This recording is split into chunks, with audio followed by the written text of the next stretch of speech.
Mary Collins was a sweet girl born on a summer day in Charlotte, North Carolina.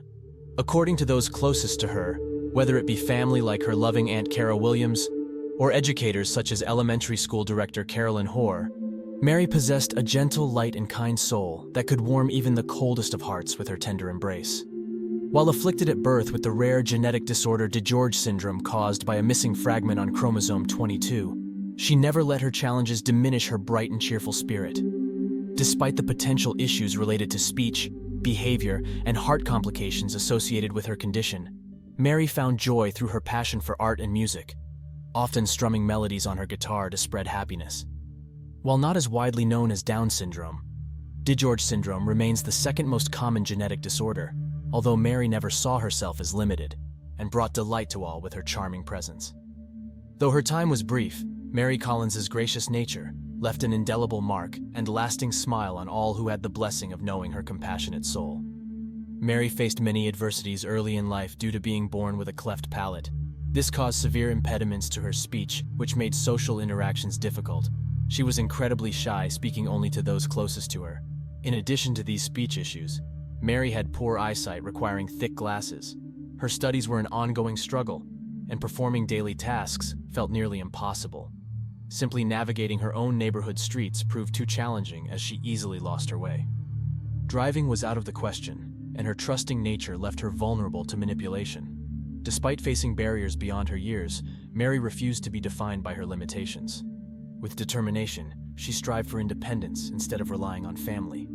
A GPS device accompanied her on walks to assist with wayfinding. Her condition did not dampen her optimistic spirit. Like any girl her age, Mary enjoyed experimenting with fashion and beauty. She found the good in everyone, sometimes overlooking faults that could potentially endanger her kindness. Tragically, her trusting nature made her a target for those who would exploit her goodwill for their own gain. On a rainy Saturday evening in late March, young Mary found herself accepted into the company of her former school acquaintances, Kelly and Levi. At their invitation, Mary caught a taxi to their shared flat, hoping for reconciliation after months of hurtful exchanges online. Though relatives warned of past unkindness, Mary wished to revive what was lost. After exchanging laughs as seen in Mary's last posted video, the three spent hours reminiscing within the apartment's walls. Mary's family assumed the worst of the pandemic had distracted their worries, believing her phone's lost signal meant relaxing safely with friends. Yet as days passed in growing isolation, Mary's loved ones sensed something was amiss. Checking her phone records showed no activity since arriving at the flat. A report to authorities began the search for Mary, whose last known whereabouts placed her within the home of those she hoped called friend once more. Her grandmother departed to that peculiar dwelling, hoping to locate Mary and escort her safely home. But gaining entry proved quite formidable. Strict security measures were enforced and cameras were posted everywhere one gazed. The grandmother patiently waited until finally a resident emerged, and she discreetly followed inside. Upon inspecting the post boxes, her eyes glimpsed Mary's friend's moniker, alongside a figure, guiding her there. A knock summoned Kelly and Levi, who promptly opened the door, professing Mary had abandoned several hours prior. In that instant, the grandmother's worries mounted tremendously. She understood something wasn't accurate because she knew Mary often stumbled when solo in unfamiliar places. Lost is how she'd become.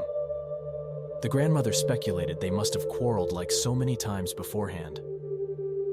On the 30th of March, 2 sunsets after her disappearance, the grandmother alerted the authorities. The police reluctantly took the case, but in their opinion, Mary had reached an age where she could independently decide where and with whom to spend her time. They believed she'd return once finished visiting other acquaintances. Later that evening, the law enforcement officials visited Kelly's living quarters, but no one opened the door. The police personnel simply exited the scene. Mary's loved ones felt strongly that she was still inside those 4 walls. Her unknown situation greatly unsettled them, as the final records of cellular phone activity were traced back there. Mary's kinsmen pleaded desperately with the police force to take this dilemma far more seriously and conduct a thorough inspection of the premises. However, the officers took no measures, failing to even review the video surveillance archives of the residential complex to validate if Mary had truly departed from there. Exasperated, Mary's family elected to take matters into their own hands. Unable to access the surveillance video files, they decided to rotate shifts, keeping a watchful eye externally to observe what transpired within. During one of their night watches, Mary's concerned mother and grandmother unexpectedly arrived at the front door of Kelly's small apartment, seeking any clues about the young woman's worrisome vanishing. Upon entering, they scanned the sparsely furnished living space, but found no indications of her presence or anything amiss, though Levi promptly ushered them away from inspecting the solitary back bedroom, heightening their suspicions. Frustrated by the police department's apparent lack of urgency, Mary's loved ones persistently petitioned the authorities to reconsider reopening the case.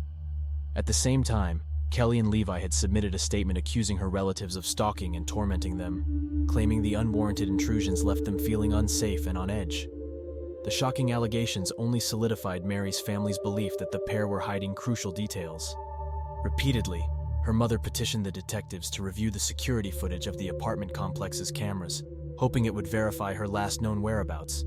But they refused without a search warrant and said there was insufficient cause for concern. Thus, the recordings remained out of reach.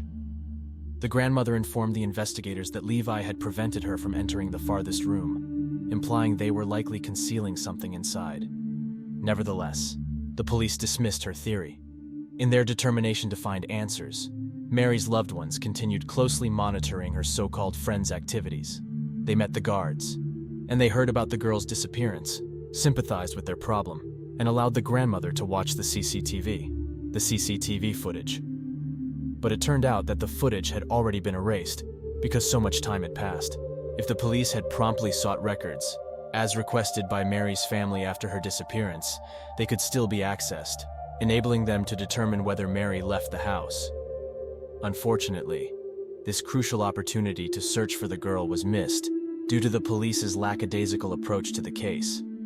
On April 3rd, the police finally issued a missing person alert for Mary, even though every hour counted. This delay was a result of the police's negligent handling of the situation. On the same day, the police conducted a search in the friend's apartment, believing enough time had passed. However, the search yielded nothing. Despite a thorough examination of the entire apartment, including the farthest room, closets, and under the bed, Mary was not found, and nothing suspicious was detected. A breakthrough occurred the next day when one of Kelly and Levi's friends called the police, revealing a shocking story. He disclosed that Mary's body was still in the friend's apartment. Kelly, Levi, and their friend James had tied Mary up, taped her mouth in the bathroom, subjected her to beatings, and ultimately killed her. James confessed to a friend, who reported it to the police. The trio didn't know how to dispose of the body, so James sought help from a Tinder date he had recently met. The four of them wrapped Mary's body in elastic bandages, layers of tape, and garbage bags. After treating it with household chemicals, they concealed the body in a mattress, adding spices to mask the smell. In response to the alarming call, the police conducted another search in the friend's apartment, discovering Mary's body in the same mattress they had lifted before. It remains unclear how the police missed the body during the initial search, as they claimed it was carefully hidden and unnoticed. Mary's body was found in a horrific state, with signs of brutal beatings and 133 knife wounds across her body. Most injuries were concentrated on her face, head, and back, and her hands bore numerous wounds from resisting. The forensic pathologist couldn't determine the exact day and time of death due to the early stage of body decomposition, intensifying the anguish for Mary's loved ones. The cause of death was multiple stab wounds, with many being minor and superficial, suggesting the friends derived pleasure from tormenting Mary.